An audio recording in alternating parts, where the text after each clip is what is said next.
today, there are many millions of humans living on Earth that have essentially completed all the training required to return to the endless universes of the All-Is. This is why the All-Is sent his real guys here to wake us up. There is no savior, as the reptilian religions would have you believe. Their happy as could be to kill you off and then have you reincarnate and do it over and over again. We have free will to stay in this real-life free will simulator of creation and rule with Jesus or serve Allah or Buddha or continue with any other belief we are so attached to, or we can join with the real guides who will take us back through the deep dark border to the endless universes of the All-Is. To show the real guides your intent to move on with your life, just saying "new you" for 20 minutes in the morning and night and ask the real guides to show you the way. As I stated earlier, it takes a great deal of courage to break free from your tap lines and overcome your fear that has been instilled in you by the influence. My friends who join me on my blog radio talk show work regularly with the real guides, and each has a special mission. Mine is to wake people up to the fact that you no longer have to serve the Anunnaki, their government, or religion. We now have a choice to stay in creation or leave for the real universes of the All-Is. When you choose Jesus or Allah or nothing at all, that is the same as choosing to stay in creation. And I hope to be leaving as soon as my mission is completed. Okay, that's the end of my primary talk show today. I would like to, everybody, if anybody wants to volunteer, the way you sing "New You" is something like this. You sing "New You,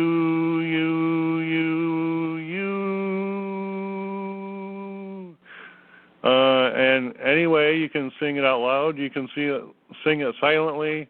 And when you do, be sure to ask the real guides to show you what is real. So that's the main point of my talk show today. I do have a part 2 that is really, really exceptional, but I would like to ask everybody that has joined me for comments or anything that they want to add. If anybody wants to join in and add anything or sing "New You" the way you sing it, please feel free to step in. Yeah, thanks, Bob. I did, while you were talking, I did go back to this KGB agent that I mentioned earlier in the show, and I thought it'd be of value to just kind of define it a little bit more, what he brought out, which is relevant to what's going on today, such as when you show somebody and point to the sky and the chemtrails in the sky, and it's right there in front of them, and they still deny it. They still think it's whatever. So this is called basically social engineering, and he defined it in 4 steps how the controllers do this. And this is, again, the Soviets did it, and basically the reptilians or the politicians here are doing it, but it's basically in 4 steps if you want to break it down. And these are, it's part of the MK Ultra mind control program and just the whole thing. But the 4 steps are, first, the 4 are demoralization, second, destabilization, third, crisis, fourth is normalization. So first one, demoralization. Trump, it's just, there's a way to demoralize the country. Music, keeping people passive. Like, I can't do anything. Oh yeah, I know the government's crooked, but what can I do? They're totally, the population is like in a state of, they're demoralized, basically, what's going on. So they've done a good job of that. Second, destabilization. Things like debt. I just read an article about how the students are fleeing the country because they can't pay back their debts, on student loans. So it's destabilization, economy. Things are always, iffy, rocky. You don't know where it's going with your survival here. Third, crisis. Create a crisis. How about global warming? Something to be, something to be. This is serious. Is again our survival here, and what do we do? Well, we can't do anything. Let the government do something. The scientists will fix it. Technology will fix it. The crisis. The weather. Again, the weather. Tornadoes now in the middle states, and I hear there's been it's a record number, 300 tornadoes or something, in so far within a certain amount of time. It's just just a lot going on with the weather. The Middle East and all that, and just the little thing, even the little things, Russia and coming in and spying on and affecting the election. There's just all kinds of crises they put out there. And then the last thing, of course, here, number 4, normalization. Okay, they're going to come in, they're going to fix it. Okay, all you have to do is follow along and go along with what we're saying and doing, and everything will be okay. So that's kind of a roundabout way. And this is basically, you're exposed to the information, and it's saying what we're doing here with the new presentation. We're just presenting things. We're not political or religious or spiritual or anything. We're just presenting basically the facts or the information. But who's really listening? Because they've done a good job with turning people's attention and kind of the way they look at things into what they want and how they want people to look at things. So, and this is basically how we use tap lining. I mean, tap lining is this agreement that people have to basically nonsense and distortion. So, thanks, Bob. Well, thank you very much, Val. I see Claudia's on. Claudia, are you on? Yes, sir. And do you have anything that you would like to add to this wonderful show? Yes, sir. It was excellent presentation. And to just add a little bit is that, yes, the reptilians are still here on the planet. There are those who are stepping forth or stepping up and working with the real guides to remove them from our solar system. Every single planet has one or two buried somewhere. Usually they ensconce themselves in the crust of the planet with many layers of buildings and so on and so forth to reside in. And then they come to the surface, do or take whatever they need to make their life comfortable, use us for whatever purpose, and return to their home, quote unquote, in the crust of the planet. So, yes, we're still at war, so to speak, with the negative extraterrestrials who us as they see fit. Again, as a food source and as a slave. Everybody knows where they're going to be 8 o'clock Monday morning, either in school or at work.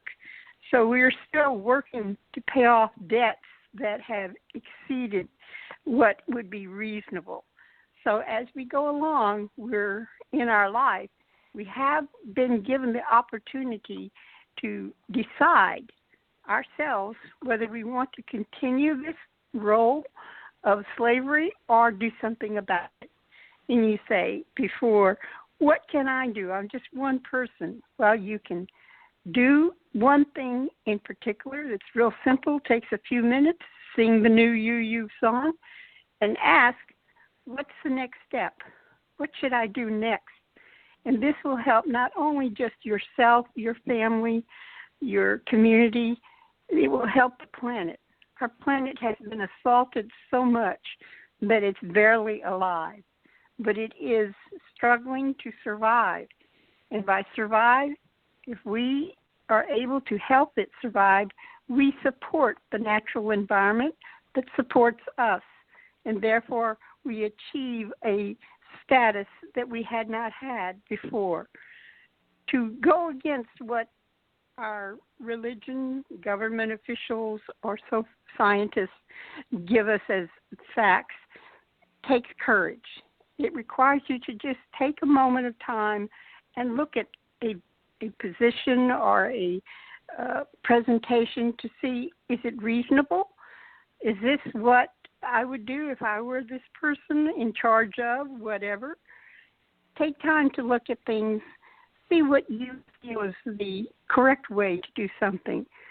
Most of the 8 billion people on this planet have an opportunity every day that they are alive to get up and do something. Simple. Sing New You, ask what I can do next, and go about your business. It will change us. It only takes one. Thank you.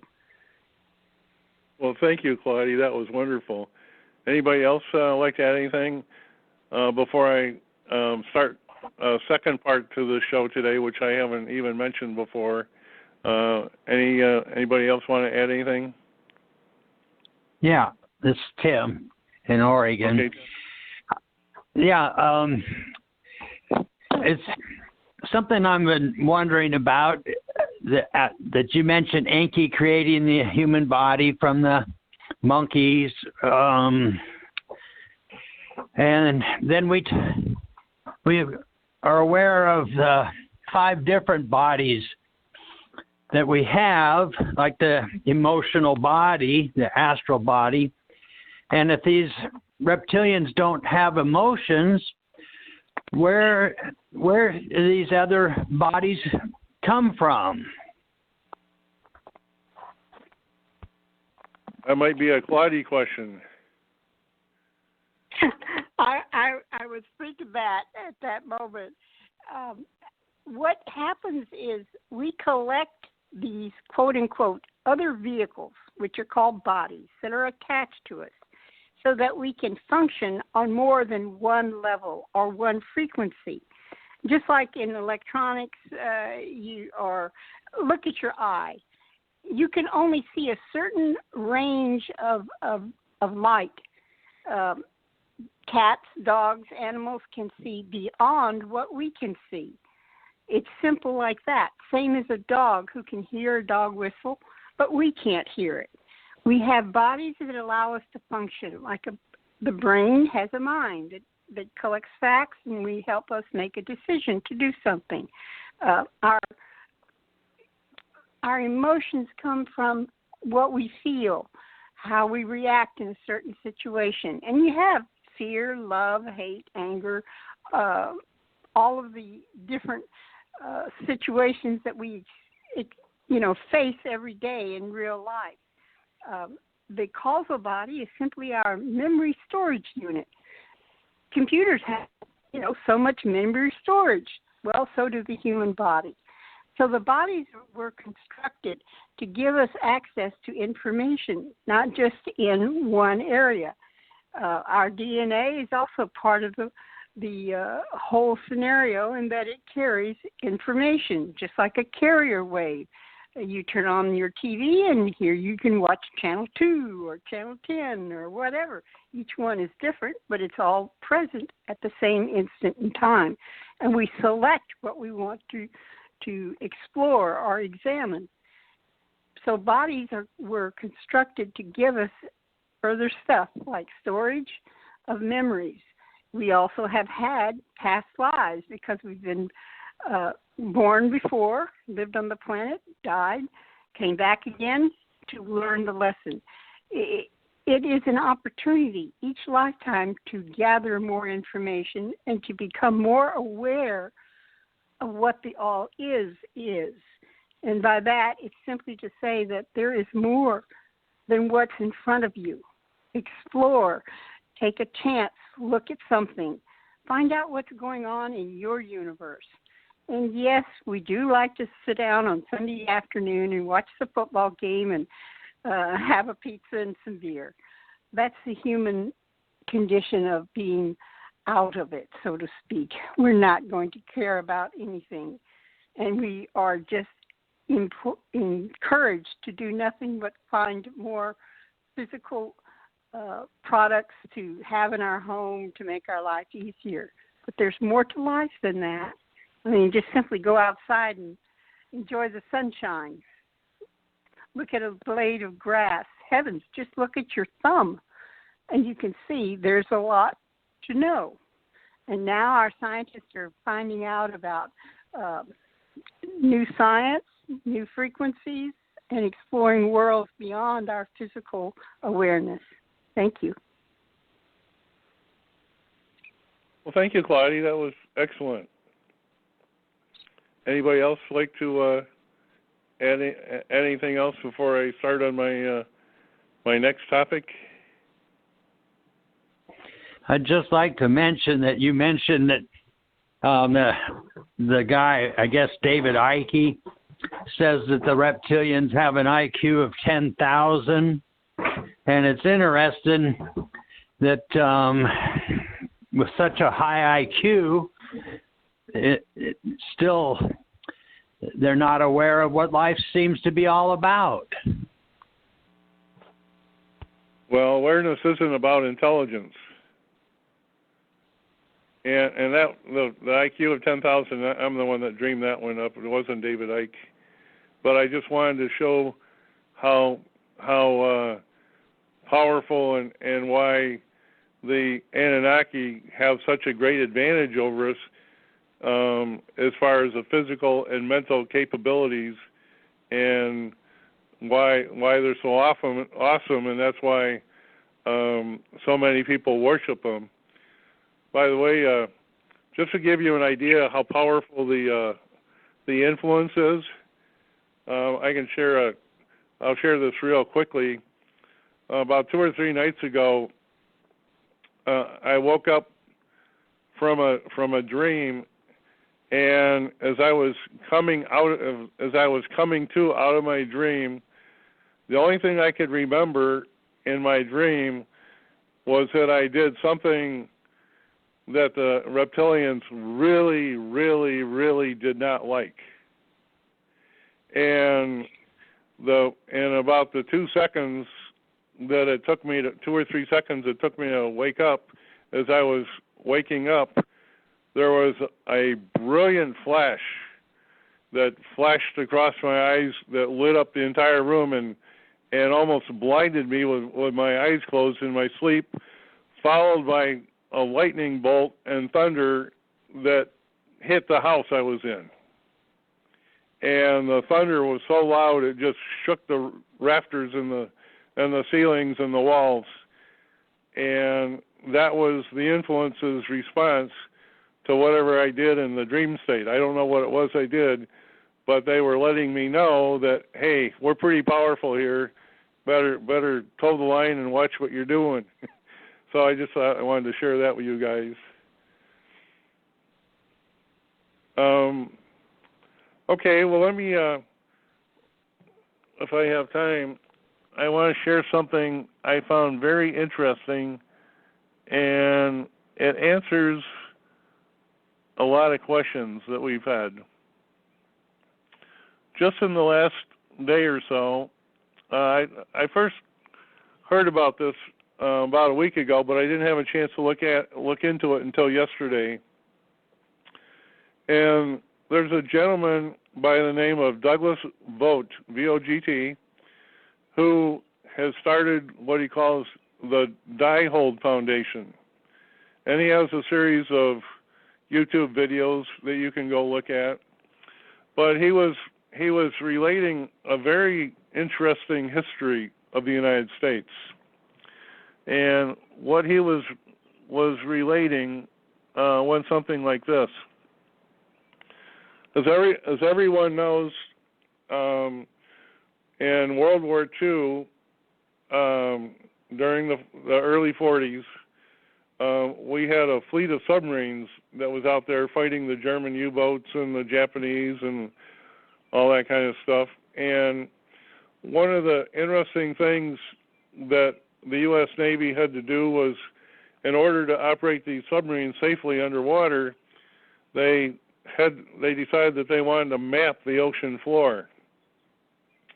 And so they have, in the early 40s, mid 40s, they pull out their state-of-the-art sonars and radars and everything they can, and they rig up all these devices on special submarines, and they start mapping the seafloor, and they started mapping the east coast of the United States, and this up in Connecticut or whatever it is where they make the submarines, and so they were doing the mapping of the ocean floor along the east coast, and they came across this trench, like off the coast of Norfolk, Virginia, or someplace. I don't have the exact details of the river, but what they found was this deep trench, and it was coming off the delta of one of the rivers on the east coast, and this trench went from the coastline all the way down to the bottom of the ocean floor of the Pacific, the Atlantic. And they were wondering, well, this is really kind of odd. And then they investigated more, and they found out that the bottom of this trench contained a whole bunch of huge boulders, and it contained a whole bunch of trees. But there was no current. It was just sitting there like somebody just dumped them all in there, and they couldn't figure out, well, how can this be? Where did all these trees and rocks and everything come from? So then they decided to inspect the shorelines a lot closer on the East Coast and West Coast, and they found a few more trenches like that. But they also found that there was water erosion down to 400 feet below the surface of the ocean. It would be like if you had a freshwater lake and the water level in the lake dropped down maybe 20 or 30 feet. You know how the shoreline would look ragged, and like when it rained, it would have grooves in the shoreline where the water ran out into the lake where the lake level was real low. Well, they found that all the way around the United States. And then they decided, well, gee, this is how can this happen? Because how can you have flowing water creating all these ridges when the ocean levels are covering it up to 400 feet above it? So then they took their submarines over and they started exploring the major rivers like the Ganges River over in China and the Amazon River and the Mississippi Delta, or the Mississippi River, the Nile Delta over in Egypt, and they found that in some of these rivers, the trenches off the delta were as deep as the Grand Canyon. They looked just like the Grand Canyon. And they were having, well, gee, how can this possibly be? And they figured, well, something must have caused the ocean levels to drop at some point in time. There's something going on here that we don't know about. So then they decided to bring in a team of scientists, and they started studying this more closely, and they found a pattern, and they found an interesting pattern that approximately every 12,000 years, the ocean levels dropped by somewhere 400 to 600 feet. Every 12,000 years, going back millions of years. And then they thought, well, what in the world would be causing the ocean levels to drop by 400 feet and then come back up again? Well, anyway, so they were thinking, well, the only thing that could cause that to happen would be as if the Earth suddenly stopped rotating and the ocean swelled over the land and went back again, causing that, where you had a swell. But their research showed that the ocean level stayed 400 feet low for a period of time. And so further research, they started thinking, well, maybe the sun has something to do with this. Well, since I don't have a lot of time left, they started studying the sun, and they found out that a solar cycle lasts 11.09 years, and every 8 years, or 8 solar cycles, a guy by the name of Gleisberg discovered the cycle that every 88.73 years, the sun goes crazy. It goes nuts. And in 1957 to 1958 was the last Gleisberg cycle. The sun had something on the order of I got it written down here, had 420 sunspots in one day. It's the last Gleisberg cycle that was the end of 57 and the beginning of 1958. And so they thought, well, gee, and the aurora borealis and everything was so brilliant that it scared the pants off the scientific community.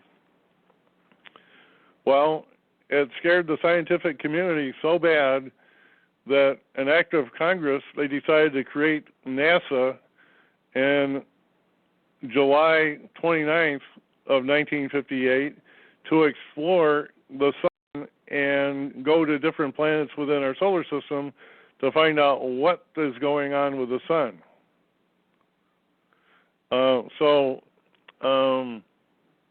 Anyway, they also found, these experts found, that every 136 Gleisberg cycles, each of which is 88.73 years, comes out to be 12,068 years. And they found that if you go back millions of years, you will find out that every 12,068 years, the ocean levels drop by 400 feet for an extended period of time. And they're trying to figure out what in the world is going on here. So upon further research, since I'm running out of time, I'll make a long story short. What they found out was the sun does a nova every 12,068 years and blows off all the dust around the sun out across the solar system and has a solar wind that travels at 1,500 miles per second, 1,500 miles per second, and goes outward from the sun across the solar system. And it is so hot as it goes across that it actually, if there's an ocean facing the sun, that ocean is heated up and boiled off to where the ocean level drops over 1,000 feet from the impact of that solar wind hitting the Earth. And then it takes years for the ocean on the other side to come around and even off, and that's why it averages about 400 to 500 feet deep, because once that 1,000 feet is burned off and sent into space, the other sides fill in the gap, and it takes a while, and then over the 12,000 years, it eventually builds back up to the normal sea levels again. Well, anyway, when they discovered that, they decided, when's this next solar nova going to take place? And they determined that the next solar expansion ring where this takes place is going to happen at the end of the next Gleisberg cycle, which is in the year 2045, I think it was. It's exactly 27 years from now, or 26 or 27 years. And it was right after they made that discovery that the government created the National Science Foundation to dumb everybody down. That was created, that was actually created earlier than all this, but when they found out what was going on, they created the National Science Foundation, and the first thing when they knew about these nebulas around the sun, our asteroid, or not the asteroid belt, but the Kuiper belt at the edge of our solar system, is the debris from all the novas of our sun going out there. All the water on Mars got burned off by the sun doing this mini supernova. And it's a very, very interesting topic.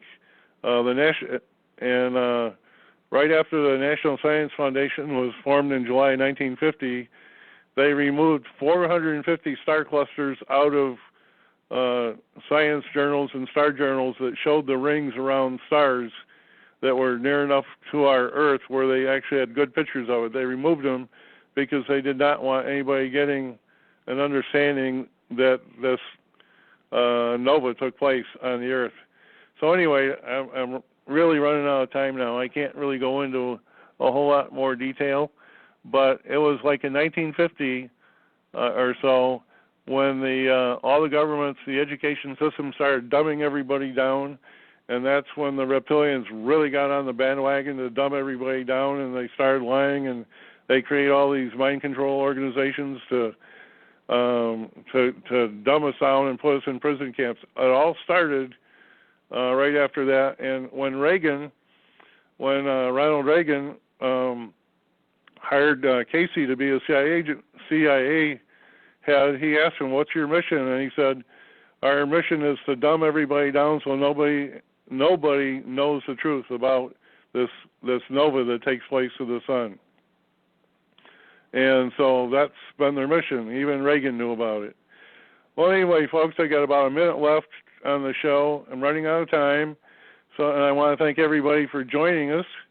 And I'd like to finish the show by everybody singing "New You" all together. There's enough people on where I can't name everybody individually. So I'd like everybody to sing "New You," and on the count of 3, everybody will sing "New You," and I'll end the show. And thank you, everybody, for joining. Okay, 1, Thank you. 2, 3. Okay, New You.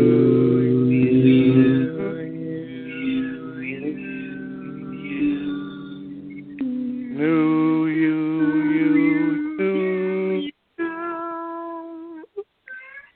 Okay, well, thank you, everybody, for joining the show. You've been wonderful.